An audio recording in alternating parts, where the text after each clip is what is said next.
Hi guys, JH6 and I appreciate you guys watching. So today here in the radio show, we're going to talk about joining the military. Mainly because in the last week, I got several questions. I got emails and things like that. And I do have a lot of videos, or a few videos related to this. Check out the playlist down below. I'll probably put an annotation around here. But with that being said, I wanted to put a video where I compile a lot of the information into one video. Now, this is going to be episode 5 in the radio show. I definitely appreciate you guys watching, supporting, liking the videos, sharing the videos, and things like that. I understand that these videos are not for everyone, but I got to tell you guys, I need to put this information out because a lot of people are asking for it. So I understand that some of you guys may not watch it, but one of the reasons why we're here in YouTube is to pass information. So people need to know, people got questions. So I'm going to try to answer some of those questions. Now, quick announcement. I've been putting videos pretty much every single day. I don't know if I'm going to be able to continue to do that in the near future, but I will continue to post videos at 7 p.m. Eastern time is when I post my videos. So you just check on the channel. It's like I said, it's going to be pretty much every single day. Whenever I get to the point where I won't be able to do that, then I'm going to stick to a schedule. So it's going to be maybe, Monday, Wednesdays, and Friday, something like that. I don't know exactly what days, but I'm going to come out with a schedule. But either way, the radio show is always going to be posted on Sundays at 7 p.m. Eastern time. So come back, support the channel, like the video, share the video, subscribe to the channel. I definitely appreciate that. Now, like I said, guys, I got a playlist with a bunch of USMC vids. So definitely go ahead and check them out because I talk about how to survive boot camp, how to pick your MOS, your occupation, and things like that. So definitely a lot of information. Everything comes from my brain. Things that I learned from experience, things that I learned from 11 and a half years in the Marine Corps. Now, before I go into a couple of things that you should do to encounter your future as a Marine or as the military service, I'm just going to tell you a couple of things about me in case you don't know. I retired as a staff sergeant, United States Marine Corps, and after 11 and a half years because I pretty much blew my back. Many deployments in Iraq and Afghanistan, and eventually my body just gave up. And I had to have back surgery. So it was pretty bad, guys. I had to have back surgery. And now I got several discs messed up in my back. I got some discs on my neck as well that, that kind of like takes away sort of my mobility. And, sometimes I'm in pain. So because of that, I was retired from the military. I got to tell you guys, I love the civilian life as well. I don't have any regrets. I love my time that I did in the Marine Corps, and I went all over the place. I mean, Spain, Turkey, Dubai. I was stationed in Japan. I went to many different countries, and I have the opportunity to go to Iraq and Afghanistan, several times. So that was actually a good thing in some type of way. But with that being said, guys, I got to tell you, I love being a Marine. It was amazing. Great, definitely a great challenge. Definitely a very cool group to be part of. Very good brotherhood and all that good stuff that you probably heard. There's a lot of truth into that. But then again, there's a lot of disadvantages as well. There's a lot of corruption, if you want to call it that way. There's things that I don't agree with, policies that the Marine Corps have implemented and things like that. But again, guys, no place is going to be perfect. You're never going to be able to satisfy every need and every request that you have in this planet. It's just not going to happen. It's going to be things that you don't agree with, but you have to deal with.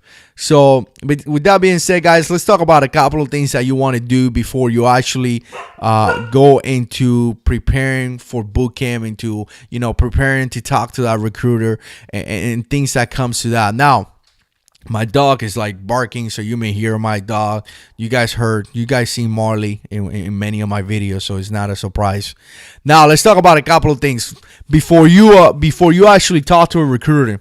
I got a lot of guys that are pretty, I'm assuming they're pretty young, maybe 17, 16. And, some of the guys telling me they're going to join in 2015. So I'm assuming they're just seniors or maybe 11th grade or something. But a lot of you guys that want to join the Marine Corps, I think it's amazing. You're gonna get whatever you're gonna get out of your future. You're gonna work on it right now. What I'm trying to say is that, a lot of guys complain, but if you don't do something to better your future right now, it's not gonna get better. You have to do something. You have to do some type of work. You have to do something, even learning a skill. So I think that's amazing. And don't worry about it, guys. You're going to go into the Marine Corps, come back, and your buddies are still doing the same thing. As a matter of fact, 11 and a half years, you come back and your buddies are still doing the same thing. Some of those guys are still living with their mom. So don't sweat it. When you leave, you come back 4 or 5 years. Trust me, those guys are still doing the same thing, and you didn't miss anything. But a couple of things that you want to do before you actually talk to that recruiter and before you actually start preparing to go into the Marine Corps. Now, I'm going to speak about the Marine Corps because that's where I was. That's what I was part of. I can't speak about the Army. I can't speak about the Navy. I can't speak about the Air Force. But I know a lot of you guys that serve, you could probably put comments down below. So I'm going to speak about the Marine Corps in particular. First of all, you need to understand that Marines are in top shape. And what I mean is that Marines could PT. Marines could do physical training. Now, I'm going to talk about the majority. There are some Marines out there that they're fat and they cannot run. They can't run. And you're going to meet those guys if you ever join. But majority of the Marines are in very good shape. For a Marine running 4 or 5 miles, 6 miles, it's an everyday.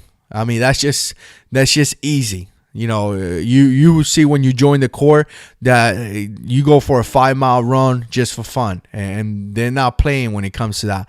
So that's why when they hit 20 years, and even when they hit 4 years, their bodies are all destroyed because they put so much physical fitness on their bodies, and you have to.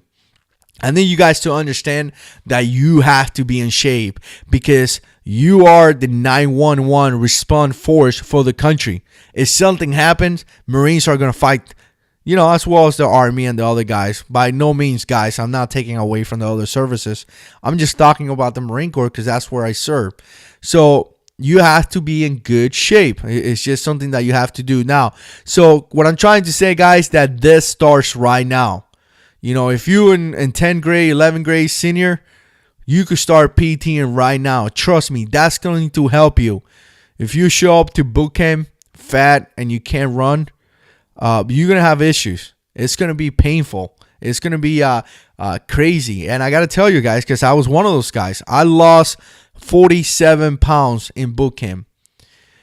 I mean, they will make you into what they want you to make you, but if you are already in shape, it's going to help you, and it's just going to make you better. Instead of being that average guy that could run 3 miles in 22 minutes, 20 minutes to 22 minutes, now you are that guy that is above average, maybe running a mile in 16, 20, 17, 20, 18 minutes and 3 miles. So that's definitely good. So definitely some physical training is necessary. Now, recruiters. I got to tell you something about recruiters, guys. First of all, I was never a recruiter, but I did work with guys that were recruiters. I worked for guys that were recruiter multiple tours. You need to understand that in order to be a recruiter, you get selected by the Marine Corps. So that's not really their job. They have basic jobs, maybe infantry, police officers, the mailman. And at one point in their career, they get selected. And a lot of times it's not voluntarily. Like, they don't volunteer for this. There's something called the Hearst list. And I was actually in that list.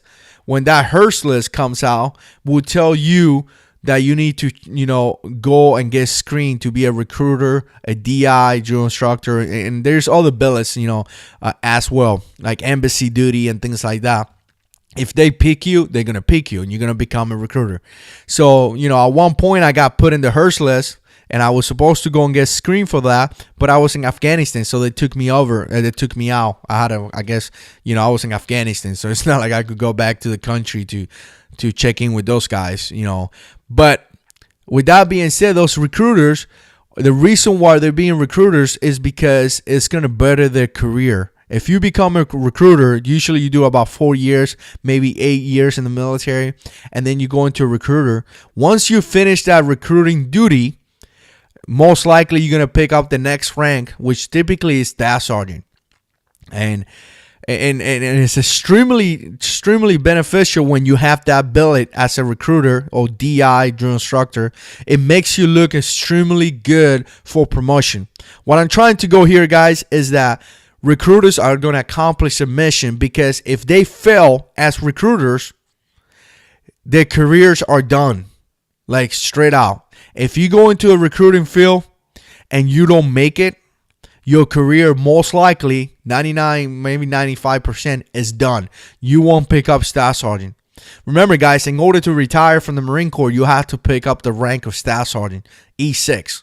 If you don't pick up staff sergeant at 10 years in the Marine Corps, it used to be 13, but now 10 years. If I'm mistaking any of you guys listening, putting down, because I've been out for a year. But at 10 year, you're out.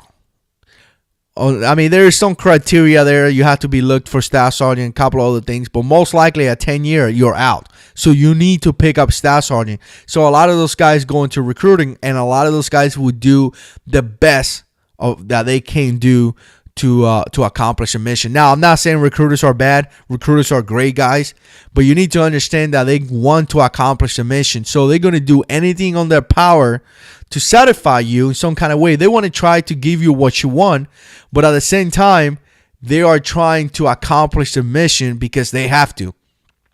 And in addition to that, a lot of times recruiters don't have a choice. Like, they will get so many jobs. Like, let's say, for example, you want to be an infantryman, but they only have cook.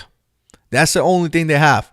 So because they only have that, because it's based in demographics, it's based on allocations and all that. The Marine Corps may say, I don't need any infantry guys. What I need is 45 cooks. So now recruiters are pushing those cooks.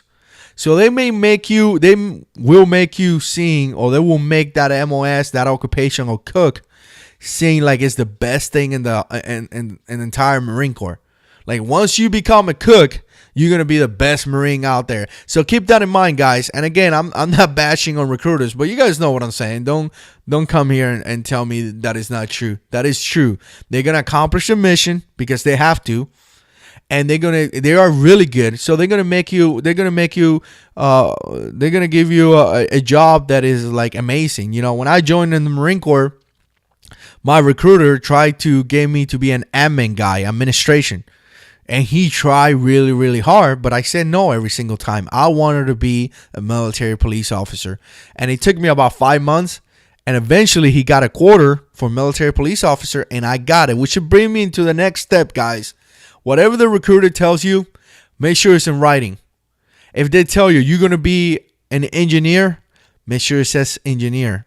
If you're going to be an infantryman, make sure you say you're going to be an infantryman. You end the paperwork. Now, coffee. Now, a lot of you guys ask me questions, and they tell me specifically, I want to be this job. Let's say infantryman. I want to be a machine gunner. You know what? Let me give you an example, because I was not an infantryman. Military police. I want to be a CID agent. That means that I want to be a detective. A lot of times you won't have that choice. You're going to have to join the Marine Corps as a basic military police officer. And from there, you're going to go into different fields. You know, like in my case, I went to the military police school, but I also went to the I forgot now, 5814, which is has to deal with physical security. There we go, physical security. I also went to physical security school. I want to say 2006 or maybe 2007. So I went to that school as well. That gave me an additional MOS of 5814, which means that I could work in that field as well. So keep that in mind, guys. I got a question the other day. Some guy wanted to be I think it was an assault man. I can't remember what MOS number it is. A lot of those guys join the Marine Corps in 0300 And then when they go into the School of Infantry, from there they get specified in whatever section they're going to go. Maybe you're going to be an 0311, which is infantryman. Maybe you're going to be an 0331, which is a machine gunner. And you know, from there they make that selection. So a lot of times you just got to be lucky, guys. Whatever you want to do, you just, you know, I guess you got to pray and make sure that God leads you into that section. So just keep in mind that you're going to have some things that you may be able to ask for, but some other things is just pure luck. And some other advanced MOSs or occupation are going to come to you by rank. You know, if you pick up corporal, maybe now you rate this jobs. Like the sample that I just gave you, CID. If you pick up corporal, CID, which is detectives, you know, criminal investigation department, they may want to pick you up because you're a young corporal and now they could teach you to do that job. You have to be a sergeant to do that job. So some of those jobs are going to come in as you work and as you do your, you know, you do your job and things like that. So just one more thing on recruiting. One of the things that I found to be extremely beneficial is if you come in the Marine Corps as a contract PSC. And I didn't, me personally, I didn't. But what that's going to do is 9 months into your Marine Corps career, you're allowed to pick up Lance Corporal. Now, in my case, I was not. So I had to wait an additional 6 months. So I got to tell you guys, those 6 months definitely is money. You know, Lance Corporal make a little bit more than a PFC. Not much, but a little bit more. But the second thing and the most important thing is that those 6 months, you still a PFC. Private first class. And I got to tell you guys, it sucks being a private first class. It just sucks. People mess with you. People make fun of you sometimes. You have to do all the nasty work. So if you want to take away 6 months of being a PFC, being a contract PFC is definitely a good thing. But in order to get that, there's some requirements, of course. But it wouldn't be a showstopper. If I want to join the Marine Corps and I cannot be a contract PFC, it wouldn't stop me. But just something that you may want to ask for that I didn't even know. Now, guys, I got to tell you something. Here's the process. And this is another question that a lot of guys ask me. Again, I don't know the process for the Army and other services. But in the Marine Corps, here's the process. First of all, you're going to go to boot camp. From boot camp, if you marry, and again, guys, I did this almost 12 years, you know, like 12 years ago, 13, 12 and a half years. A lot of years ago. But it's about the same. Here's the process. You're going to go to boot camp. From there, if you marry, you're going to get 10 days and you're going to come home. And you're going to spend time with your family and you're going to prepare for the next time, the next event. The next event is going to be MCT or SOI, you know, Marine Corps Combat Training or School of Infantry. SOI is the infantry guys. The guys that are not in the infantry, they go to MCT. You're going to spend about a month there, or you're going to spend some time. Hopefully your class pick up. You may show up there and they don't have a class and you have to wait a couple of weeks. So from there, you're going to complete the training. And from there, you're going to go to your MOS, your occupation. You know, what are you going to do in the Marine Corps? Now, depends where your job is. It depends where school is. In my case, my school was in Missouri. So I went to Missouri to a police academy. Complete the police academy. And from there, I can't remember if you get time off. I think, yes, you do. You get time off to go home. And then you check into your unit. So checking into your unit is just straight up a process. If you have a family, that is the time where you may want to bring your family with you wherever you're going. A lot of times what works pretty good is that you check into your unit, and from there you start setting up your family. If you want to live on base, which a lot of commands make you live on base, a lot of times you don't have a choice, guys, just because they could pretty much control you a little bit better. Then you go to base housing. Then you request a house. Eventually, you know, days will pass, or maybe the same day. Depends how busy they are. They give you a house. They give you everything you need. And then you may take some leave and go home and pick up your wife, kids, and bring them over. If you're not married, you just check into your unit. And from school, you know, you finish school, you go into your unit, checking. And from there, you're going to have to, you're just going to have to start working. Now, I know I'm saying that you get time off. I got to tell you guys, if you're single and you don't have a family, just keep in mind that you don't really get time free. You rate 2.5 days of leave a month. So at the end of the year, you got 30 days. So those guys are going home. You already went home after boot camp 10 days, and you go home after school for 10 more days. That's 20 days. A lot of times you will show up to your unit and barely have any days left. Actually, by that time, you're probably in the negatives. So for you guys that haven't taken time off, you still have your days and you still could use it. You know, a couple of days after you join your new unit or several months later, you could request leave and take your days. I mean, they're yours to use. So that is the process, guys. I got to tell you a couple of things now. You know, surviving boot camp, that's some of the things that I get asked a lot of times. And I got to tell you guys, first of all, boot camp is something that you're never going to forget. It is horrible, and all the stories that they have tell you, they are true. I'm just telling you right now. They are definitely true. Drill instructors are like insane. Like, you're never going to see something in your life that could relate to that. I mean, they're just crazy guys.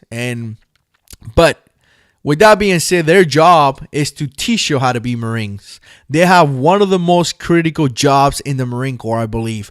They are going to train you, and they're going to tell you how to be a Marine. Now, they're not going to tell you your job.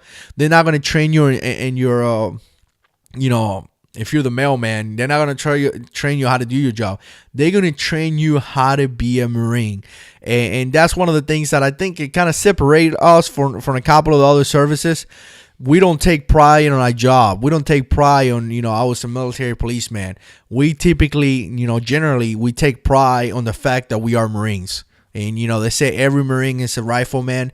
And, a lot of Marines, no matter your occupation, you're going to find yourself in combat very, very quick. And especially combat MOSs, you're going to be doing a lot of combat missions. So, again, guys, those guys' job is to train you how to be a Marine, and they do a very, very good job. But they're going to make you do some crazy things. Like I said, I lost 47 pounds in boot camp. It's just insane. The things they do to you is just crazy. Now, a couple of things that I would tell you to survive boot camp. Again, drink a lot of water, physical fitness. Be ready for it. I got to tell you guys, if you join the Marine Corps, when they tell you the few, the proud, when they tell you things like that, that is true. You're going to get out of the Marine Corps what you want to get. You're going to gain rank. You're going to gain skills. That's going to be up to you. No longer, if you're 17, no longer your mom is going to be holding your hands. You're going to meet a guy that probably looks like me, and that guy will turn your war upside down. Like, it's just going to be crazy. But their intent, you got to keep that, guys. A lot of times you guys don't understand that. Their intent is to prepare you and to teach you and make you a Marine. I mean, it is our responsibility, or it was my responsibility at one point, to teach you how to be a Marine and to train you how to do combat operations.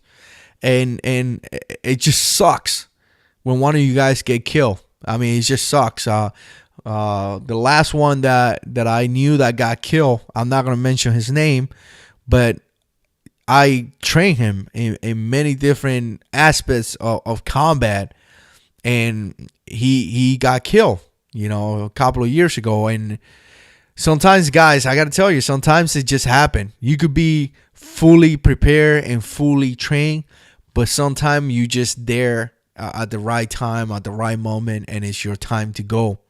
And it just happened. And, fortunately, you guys never had to deal with anything like that.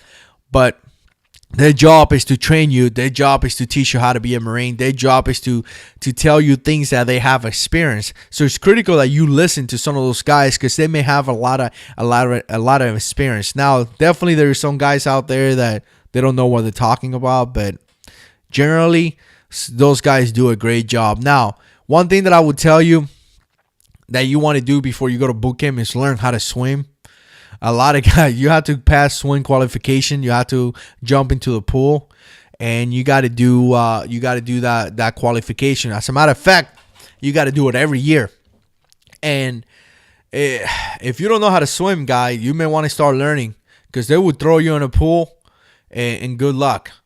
So if you learn how to swim right now, it would be a very, very, very, very good idea. Trust me. Now they have something different, some different system that they qualify. When I did it, you had to go to level 4, which was the basic. Then you had level 3, 2, 1, and then you had a level which is called, I believe it was called SWQ. And from there, you went to the instructor side of the house to be a swim instructor. I made it to SWQ every single time, actually 2 times. And I got to tell you guys, level 4 is not really that difficult if you know how to swim. But when you go into SWQ level, it's insane. Like, you got to jump from a ramp that is extremely high. You have to like swim and use your rifle and do a bunch of things inside the pool. You actually have to the final part of SWQ. I think I was inside the pool for about 45 minutes to an hour, non-stop. So you have to be in top physical shape, which I'm not anymore. But very, very difficult. So make sure you learn how to swim before you go there. All right, guys, so let me tell you a couple of things now when it comes to arriving to your unit. You got to remember, when you arrive to your unit, you are the new guy.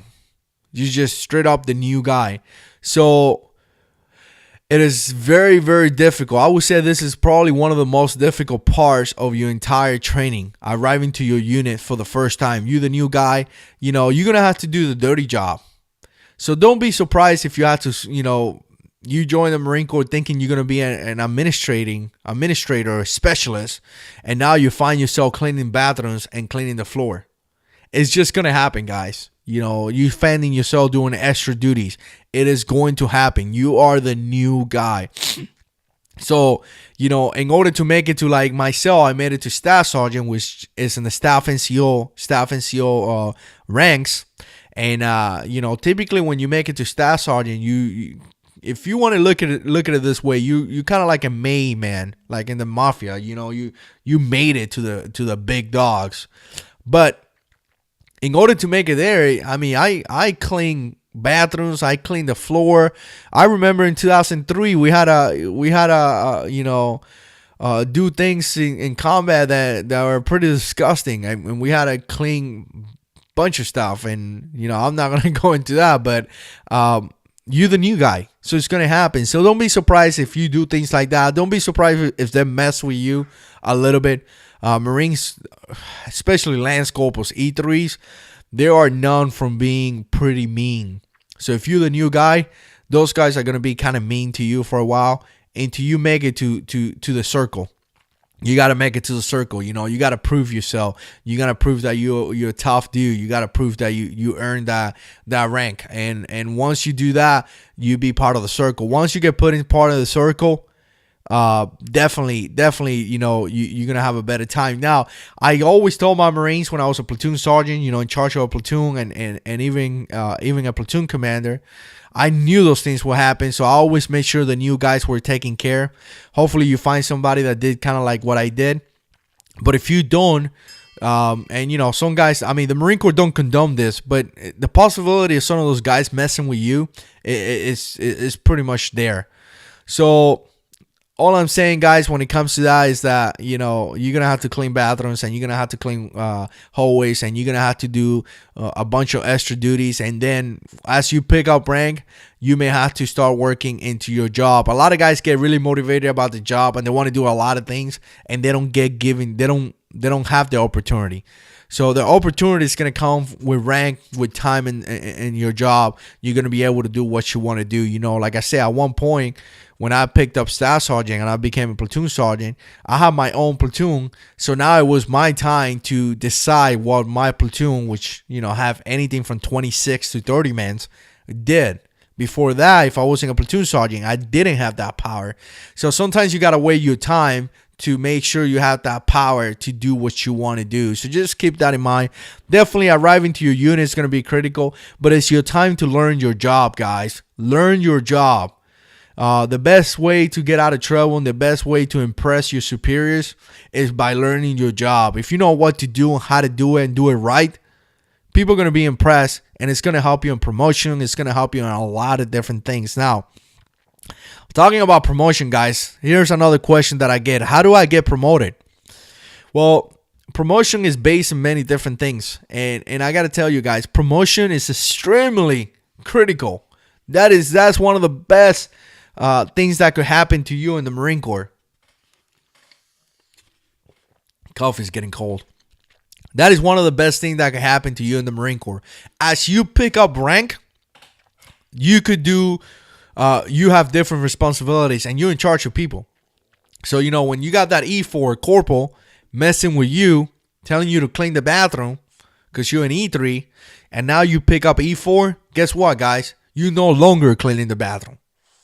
Now you telling people to clean the bathroom. And I'm just giving that as an example. Maybe you're an administrator. Now you no longer need a corporal to review your paperwork. Now you're a small supervisor reviewing people's paperwork. So keep that in mind. So promotion is critical. How do you get promoted? Unless you're an E5, going to staff sergeant is different. Now you have to go in front of the board, which has a lot of guys in the EA, master sergeant, first sergeants, and master gunnery sergeants, and sergeant major level, reviewing your package and making a selection if you should get promoted or not. That's when things like recruiting, DI, billets like that is going to help you. But unless you're an E5 going to E6, sergeant going to staff sergeant. And I don't like to say E5s, E6 because that's not really a rank. That's just a pay rate. But a lot of you guys don't know the rank, so that's why I'm using those numbers. Your promotion is going to be based on a couple of factors. It's going to be based on your rifle score. It's going to be based on your physical fitness test or your combat fitness test. It's going to be based in different factors, your time of service. And what they do is that they get this equation, and they put all these numbers together. And once they get the numbers together, you get issued a number. So let's say, for example, you have a 1588. Now, every month the Marine Corps is going to come out with a number. If you made that number, you get promoted. So let's say, for example, you have a 1588, and the Marine Corps comes out with the number, and the number is 82.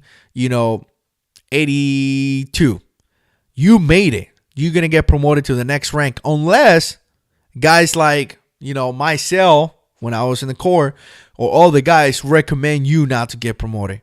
If you get recommended not to get promoted, your commanding officer has the authority to hold your promotion. But if you're a good Marine, you won't have that issue. But here's the deal here's something that I want to share with you guys. A lot of guys you're going to join, whenever you show up to your unit, you're going to see those lance corporals, E3s that cannot pick up corporal. And I would definitely tell you not to hang around with those guys. Don't hang around with those guys. Those guys are disgruntled. And those guys, all they could do is talk bad about the Marine Corps. That's all they do. Hey, this is, I can't believe this is happening. Why I'm not promoted to corporal. But when you talk to those guys and you ask them what's your PFT score, your physical training score, they have a third class PFT. Not even a second class. Not even, a first class is what you want to have. There's no need why a Marine should not have a first class PFT. It's not that difficult to get. Unless you are legitimate, have some medical issues, there's not an issue why, not a possibility why a Marine doesn't have a first class PFT. Remember, guys, being in physical training, being in physical shape, and good physical shape is part of our job. You will get paid to go to the gym. I think that's one of the only jobs that actually pays you to go and work out. You don't check out and, you get paid to work out. It's part of your day. So those guys are really disgruntled, and they always talking bad. And, when they tell you things like, I can't believe I'm not a corporal, ask him, what's your rifle range score? They're going to tell you that they either did not pass the rifle range or got a really bad score. You want to get promoted fast? Be an esper, which is not too difficult to get neither. Get a first class PFT and do all that is required, and you're going to get promoted. And I got to tell you guys, you're going to meet guys that have been in the Marine Corps 3.5 years, and then you're going to meet guys that are being in the Marine Corps 2 years. And the 2-year guy is a corporal, and the 3.5-year guys is a lance corporal. Why? Because of what I'm saying. Rifle range score, physical fitness scores, and things like that. Now, here's something that I want to tell you when it comes down to I talked about how to get promoted. I'm going to tell you a couple of things how to pick an MOS. Maybe I jump a little bit back, but I want to tell you a couple of things how to pick an MOS. An MOS is your occupation. Now, you definitely want to know things. Okay, and again, I got a video on this. Make sure you check the playlist. Again, you want to know what you want to do in the future. A lot of guys come in trying to say, hey, look, I'm going to be a police officer when I get out, so I want to be a military police officer. Comes to find out they do a full career in the Marine Corps, just like I did. A lot of companies, a lot of police departments love the fact that you are a prior military police officer, but a lot of police departments don't like that as well.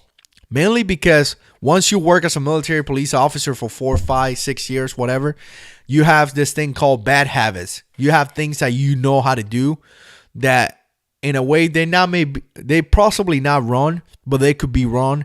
And it's really hard to break that muscle memory that you have. Now you're going to take training how to respond to a domestic assault. And that a specific police department wants to teach you in a specific way. But because you already know how to do it, you don't want to learn. I mean, breaking that muscle memory, guys, is extremely hard. So, yes, it may be good to be a prior Marine military police officer. Excuse me. But at the same time, it may not be. So you got to keep that in mind. So you want to know what you want to do in the future. Now, looking at picking an MOS, an occupation, it's gonna be interesting. But you got to keep in mind something, guys. There are some jobs out there that make a lot of money. So the Marine Corps could train you in a job like, air traffic controller. And to tell you the truth, people laugh at those guys. Like Marines, unless you're an infantryman or you're in some type of combat MOS that you see in combat, people may look at you and be like, yeah, you just whatever. You're an air traffic controller. You no one cares about you. Because Marines are mean sometimes. But in all reality, when you leave the Marine Corps, now that guy that you probably make fun of, that was an air traffic controller, now he has $100,000 job, making a lot of money, and you may be a police officer making $30,000. So you tell me, guy, which one you want to be. And again, I'm not telling you to pick what MOS. You should not. I tell guys all the time, don't pick an MOS because so much of what you're going to get out of it. If you want to serve, it should be because you want to be part of, serving the country and things like that. Honor, courage, and commitment. You want to do that. It's not about just the money. But keep that in mind. The skills that you're going to learn, how are they going to translate into the civilian skill? You're going to learn, you're going to be an infantryman, and now you're a machine gunner. Your job is to use, machine guns. How is that transferring to your civilian skill? That is a specific job. But either way, guys, and back again, those guys are great. They have a ton of skills that are going to translate. Just leadership, just leading Marines. You could be an infantryman. You have a leadership skill, organization. How to keep track of personnel. You probably ordering supplies if you're a sergeant. How to order supplies. I mean, there is a ton of skill that you're still going to translate. But when it comes to actually like a mechanic, those guys that fix airplanes, those guys have very good skills that they could translate, I think, a little bit better into a civilian job. So keep that in mind, guys, when you pick your occupation, pick your job. The last thing I'm going to tell you about picking your occupation is that, and some of you guys don't pay attention to this because I didn't either, but promotions. I talked about promotions. Let me tell you something, because this is actually, I think it's kind of unfair, but it happens. As a military police officer, it's very difficult to get promoted. But then you look at a job as logistics. If you're a logistics guy, those guys get promoted really fast. So I talked about having that score 1588 to be a corporal. Every job has a different score. Logistics may be in the 1400s. Now, you have a job that 1588 to get promoted. You have a job that is 1488. 100-point difference. I need you guys to understand that. Every 3 months, you rate 21 points. So in order for you to get 100 points, you have to wait. Every 3 months, 21 points. So let's do an average about 40, 60. about a year and a half, over a year, to rate that point. So if you would have been a logistics guy a year ago, you would have been promoted to corporal because you had the score. But because you were military police, you're waiting an extra year to pick up corporal. And it goes against thing for staff sergeants. I saw guys that have been in the Marine Corps 6 years and pick up staff sergeant. But in my field, I think I picked up staff sergeant close to 9 years. And I got to tell you guys, that was fast. Typically, they pick up staff sergeant around 10 to 11 years for military police. So, again, you know, it has nothing, in that situation right there, has nothing to do with your physical, well, it does a little bit, but not so much your physical fitness, your rifle range score, what you done. It has to do with how many allocations the Marine Corps need. The Marine Corps may not need so many corporals, so it may be difficult for you to get promoted. When I got promoted to sergeant, the job was close. I believe it was 10 months. For 10 months, no one got promoted. But then you see many other fields in the Marine Corps getting constantly promoted because they had allocations. So in a way, you know, coming up to 5 years, not being promoted to sergeant, and a lot of guys in logistics are sergeants at 3 years, and they ask that question, like, why are you not a sergeant? I picked up sergeant at 3 years. And you just looked at them like, dude, we haven't promoted anyone in almost a year. And that's something to keep in mind, which again is going to affect you financially because you're not getting paid. But I guess when you work with the same, when you're in the same field, everybody, it's kind of like everybody suffers, so you don't really see it. But when you start working with other jobs, that's when you notice, like, wow, I can't believe this guy is a sergeant and I'm not. But if you're working in your own field, then you don't really notice that much. So keep that when it comes down to occupations and things like that, guys. Now, couple of things to do. Always do your best. Learn your job. Like I said, learn your job. That's gonna be the best thing you could do, to learn your job. The more you know your job, the better you're gonna do. The more you're gonna impress the people you work with. That's just in general. Learn your job. Don't hang around with guys that complain a lot. You're gonna know those guys. The guys that suck at life and the guys that everything is complaining. Stay away from those guys. The don'ts. Actually, one more do. Listen. Learn your job, like I said, but listen. And the don'ts will be, don't drink and drive, guys. That's going to be highly criticized in the Marine Corps. If you get caught drinking and driving, you're going to have an issue. And I mentioned this because a lot of guys actually get in trouble for that. You know, you're 19 years old, you join the Marine Corps. Like I said, now you have your boys there. Your boys may be 21. They're drinking beer. You drink that beer, you get caught. Now you're not going to be a lance corporal. Now you're not going to get promoted. So that beer may cost you a lot. And I got to tell you guys, some of you guys will say, well, if I'm old enough to go to combat, I should be old enough to drink a beer. I may agree with that, but I'm just telling you how it is. You get caught, you're going to be in a lot of trouble. Don't lie. People hate when you lie.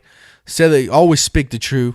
And I mean, I'm sure you're gonna face those kind of situations. But I through my career, I usually find out that even when I make mistakes, because we all make mistakes, not lying worked pretty well. Marines, especially high-ranking Marines, don't appreciate when you lie. They pretty much want to take care of you. And on a lot of occasions, don't get me wrong, there's the bad guys out there, and they just want to know what you did wrong so they could fix it for you. And I found myself fixing a lot of issues in many different ways. I mean, I'm talking about domestic between my Marines and their spouses. I'm talking about some of my Marines got caught, you know, drinking. And you know, when you become in that level of supervision, you're going to have some characters that are going to do some crazy stuff. Now, guys, I'm going to tell you a couple of the benefits real quick. You're going to learn great skills because I get asked this question as well. It's going to set you up. It's going to set you up for life, I think. Just learning those. If you hang around with a bunch of military vets, you could tell they think differently. They have a different opinion, the way they handle themselves, the way they conduct themselves. I think that military service belongs part of you, and you become a different person. Definitely, you're going to have benefits as GI Bill, which is really good. You know, when you get out of the Marine Corps, you go actually get a degree, and they pay for it. And in some places, depends where you live, you could collect up to like $1,700 on BAH. BAH is an allocation of money that they pay you every month. So now you're getting paid your school, and I think it goes all the way to like $1,800. yeah, like 1,800 semester, and then you're getting paid that $1,000, $1,700, $1,200, depends your BAH and your location every month. That's pretty good money, guys. But while you're in the service, you may want to go and use TA. TA, what it does is tuition assistance. Again, it's paying for your school. Only 6 classes, at least the Marine Corps, only 6 classes a year. But like me, I actually got an associate's in counterterrorist stories when I was in the Marine Corps, because I took 6 classes a year. And I mean, it took me a few years, but eventually I got it done. When I got out of the Marine Corps, I actually used part of my GI Bill to get my bachelor's in Homeland Security. Believe that or not, I got a bachelor's in Homeland Security. And now I still have leftover GI Bill that either I could go into a master's, or I could pass it on to my family. So that's definitely a very good benefits. Of course you got retirement, which is excellent. You have a lot of jobs that's going to give you a secret clearance. If you go into Intel, you may get a top secret clearance. Those kind of clearances is going to help you get a job. You're going to travel around the world, guys. I went to Turkey. I went to Spain. I went to Dubai. I went to Japan. I went to many countries out there. Went to several places in Spain. So just getting to, like I said, you're going to travel the world. You're going to come back home, and 4 or 5 years later, your buddies are still doing the same thing, and you went all over the place. So that's kind of cool. Disadvantage of that is that if you marry and you have kids, you're never going to see your wife and kids. So keep that in mind, because you're going to be traveling the world. It could be where you get placed in a location when you don't travel, and placed in a location when you don't go around. But just keep in mind that is definitely a possibility. Definitely, you're going to bring a lot of friendship and brotherhood. Even some of you guys here, when I meet a Marine, they always tell me Semper Fi, and we have that thing in connection. You're going to know what I'm saying. And you build that brotherhood that is amazing. Now, guys, there's a lot of more benefits. I just cover a few of them. Disadvantages, disadvantages is going to be that you may do things that you don't want to do. You may go to combat and you may not agree to that. So at that point, you're going to have the choice of saying, you know what, I don't want to go to combat, and back up, which is going to affect you and your promotion. It's going to affect you in your, you could get charged. I mean, they own you. They're going to put hundreds of thousands of dollars on you to build you into a machine. They're going to teach you how to shoot, how to kill the enemy, how to destroy the enemy. They're going to teach you everything that you need to do. So once you have to go to combat, if you say, hey, I don't want to go, you may get in trouble. So you may not agree to what you're going to do, but you may have to. Or if you don't do it, there will be repercussions to that. So, like I said in the past, we're fighting now in Afghanistan. We possibly, airstrike in Iraq and Syria. You may find yourself in combat in Iraq, and you may not have a choice on what you're doing, And, again, you may go to places that you don't want to go. Like I went to Afghanistan for 12 months, came back to the United States, and a few months later, I went to Japan for 15 months. Excuse me. I didn't want to go to Japan, to tell you the truth. But I went. It was no choice. It was pack your bag. You going to Japan. And I spent 1.5 years in Japan. So sometimes you don't have a choice. Sometimes you're going to do things you don't want to do. And sometimes you're going to go to places that you want to do. So definitely a lot of information here, guys. I think I talked long enough. A lot of good. I think it's good information. I hope I answer a lot of you guys' questions. Maybe I did, maybe I don't. If you have more questions, put them down in the comments. I'm going to continue to try to answer you guys' questions. I definitely think it's a good move for a lot of you guys. Just keep in mind that something that I said in the past, talk to your mom and dad. If your mom and dad brought you all the way to your senior year in college, in high school, and they're always being there giving you good advice, talk to them. It's kind of hard for me to tell you exactly, join the military. I don't know you, so you definitely should talk to people that loves you, people that have your back, people that, that you respect. Get the input. Maybe the military is for you, maybe it's not. It's not for every single person. Maybe you want to get a specific skill out of the military, because college costs money. Maybe you want to join for 4 years, learn how to be a mechanic, come out and then go to college and do that. There's nothing wrong having a plan. There's nothing wrong having a plan. Just keep in mind, and this is going to be my last point, keep in mind that we are at war. Right now, we are fighting. And if you agree or not, you may find yourself in that situation. And war is not pretty. It's not Call of Duty. When I hear guys telling me, hey, I want to be an assault man, I want to be an infantryman, I want to be a Navy SEAL, I get those comments all the time.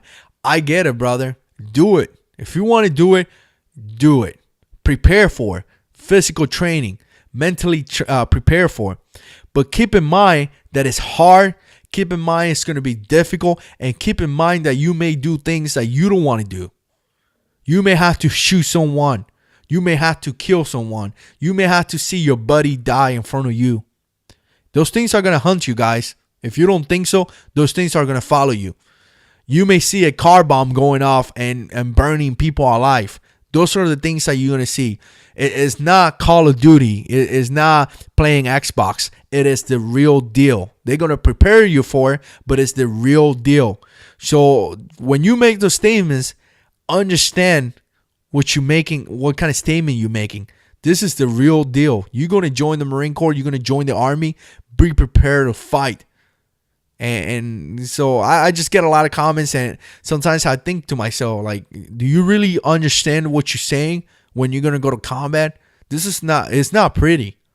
I hope to God, and I pray to God that I never have to find myself in a situation again where I have to utilize a firearm. I pray to the Lord I never get put in that situation. And you guys know I carry a gun every day. I got my Glock 17 right here, as you could tell. But I pray to God that I never, ever had to find myself in that situation, because some of the things you're not going to forget, and they're going to follow you. So it's not pretty, guys. But again, they're going to prepare you for it. They're going to prepare you for it. So just know what you're going to do. Do a lot of research, guy. Not listen to me, just to me. Listen to a lot of guys.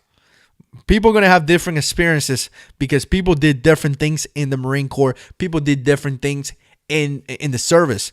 So they may have different experiences. So you need to listen to those guys. Get a little bit from every single one and come out with your own decision. Now, guys, I got to tell you, I talked to 52 minutes and 25 seconds. I think I'm about done. Or over 15 minutes. I definitely appreciate you guys watching. Questions put in down below. I will continue to update this video. I will continue to make more videos to try to answer some of your questions and try to pass on information. I definitely appreciate you guys watching. Please like the video if you like it. Dislike it if you dislike it. Share my video. Subscribe to the channel. I really, really appreciate that. And as always, guys, God is in control.